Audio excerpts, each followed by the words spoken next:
আজকে জুমার দিনে আল্লাহ আমাদের সাবেক রাষ্ট্রপতি জিয়াউর রহমান সাহেব এই দিনে শহীদ হয়ে আল্লাহ আপনার ডাকে সাড়া দিয়ে 3.5 হাত মাটির নিচে অন্ধকার করে চলে গিয়েছেন। আল্লাহ মেহেরবানি করে আল্লাহ শহীদ রাষ্ট্রপতি জনাব জিয়াউর রহমান সাহেবের জিন্দেগীর সমস্ত গুনাহ খাতাগুলো মাফ করে দিন।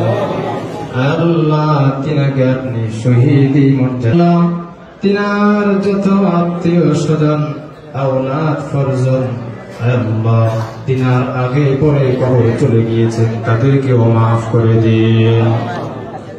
আল্লাহ তিনার সকল আত্মীয় স্বজনের কবরের মধ্যে আজকে এই কোরআন এবং দুরূদের হাদিয়াকে পৌঁছাইয়া দিন। রব্বুল আলামিন